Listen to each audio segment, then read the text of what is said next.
बिस्मिल्लाहिर्रहमानिर्रहीम। अस्सलाम वालेकुम दोस्तों, उम्मीद करता हूँ आप बिल्कुल ठीक ठाक होंगे। दोस्तों, एक लंबे अरसे के बाद मैं दोबारा से आपकी खिदमत में हाज़िर हूँ। आज की इस वीडियो में एक से दो जो न्यूज़ हैं वो आपके साथ शेयर करेंगे। बाकी प्रॉपर तरीके से जो डेली वाइज न्यूज़ हैं वो इंशाल्लाह कल से आपके साथ जो है वो शेयर किया करेंगे। तो आज की जो दो से तीन न्यूज़ हैं उनमें सबसे जो पहली न्यूज़ है वो है ओमान के सुल्तान जनाब हातिम बिन तारिक साहब ईरान के 2 रोज़ा ऑफिशियल दौरे पर जा रहे हैं और उनके साथ जो हाई लेवल का डेलीगेशन है वो भी साथ में जा रहा है।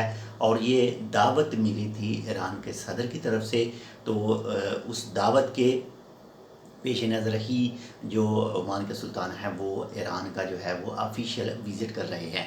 और इसके साथ ही एक दूसरी चीज़ के 28 यानी 28 को जाएंगे, 28 और 29 को। और रॉयल ओमान पुलिस की तरफ से भी कहा गया है कि ये 2 दिन के लिए जो सुल्तान कबूस स्ट्रीट है, जो बरका पैलेस से लेकर और जो रॉयल प्राइवेट एयरपोर्ट है वहाँ तक बूथ साइड में, दोनों साइड में जो पार्किंग है वो अलाउड नहीं होगी। यानी आप अपनी गाड़ी जो है वो पार्क ये दोनों साइड पर नहीं कर सकते। 28 यानी इतवार और 29 यानी पीर मई, 29-28 मई 2023 को। तो इसके साथ ही नंबर 2 पर जो न्यूज़ है वो है मौजूदा सूरत हाल जो बीमारी के हवाले से चाइना में एक बार फिर से जो लहर है वो उठ रही है। अल्लाह ताला खैर करे और ये जो लहर उठ रही है वहीं पर ख़त्म हो जाए।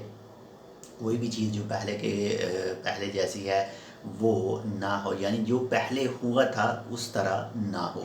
लेकिन जो इस वक्त सूरत हाल सामने आ रही है वो काफ़ी ज़्यादा जो है वो केसेस राइज़ हो रहे हैं, केसेस ऊपर जा रहे हैं चाइना के अंदर। और अमेरिका भी इसके ऊपर नज़र रखे हुए है। तो इसके साथ ही महकमा मौसमियात के मुताबिक आज कुछ इलाकों में मौसम के बारे में कहा गया था, बारिश के बारे में कहा गया था। तो जिस इलाके में इस वक्त हम मौजूद हैं यहाँ पर तो कोई बारिश नहीं हुई। आपके इलाके में आज का मौसम कैसा रहा, इसके हवाले से आप कमेंट करके बता सकते हैं अगर आपका दिल चाहे तो बाकी फिर भी अगर आपके जहन में कोई सवाल हो तो आप वीडियो पर कमेंट करके पूछ सकते हैं। इंशाल्लाह आपसे मुलाकात होगी इंशाल्लाह कल से, रेगुलर तौर पर कल से अलातूल यानी डेली 1 से 2 वीडियो के साथ। तो इंशाल्लाह मिलते हैं आपसे दूसरी अपडेट के साथ, तब तक के लिए अल्लाह हाफ़िज़।